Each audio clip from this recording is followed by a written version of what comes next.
What's happening, party people? Welcome to Blues Lawyer Confessional. This is Jack, and I have a Les Paul that's not a Gibson. It's got the fun open book headstock, and it's actually, I believe it's a 80s era Greco Japanese LP copy with a bolt-on neck.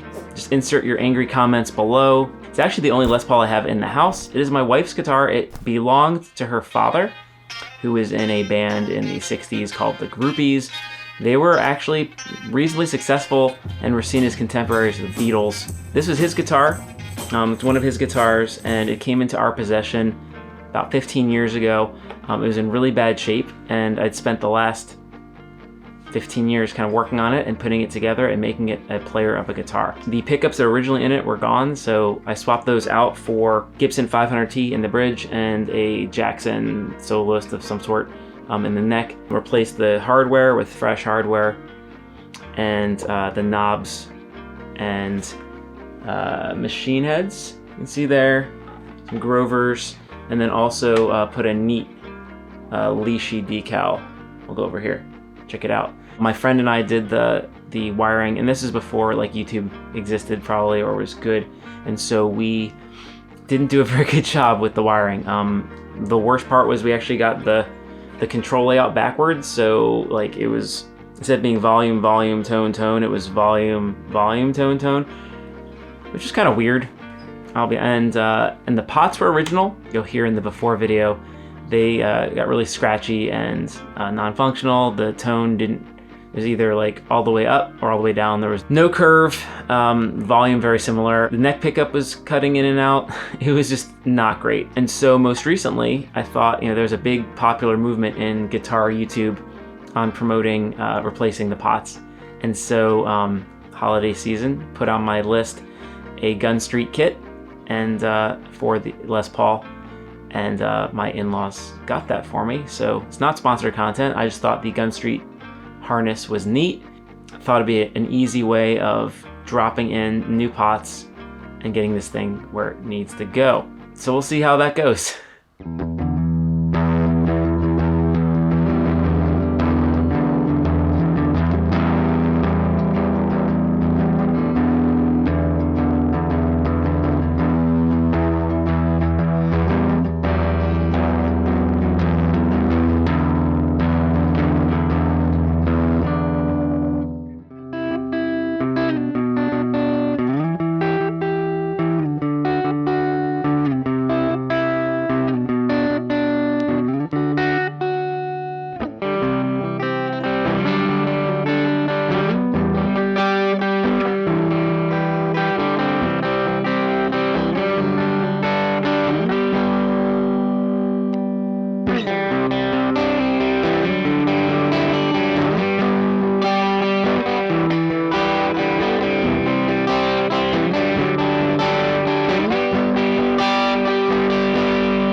was worried that the rigid ground bus wire that was there wasn't going to fit perfectly, and it didn't fit perfectly.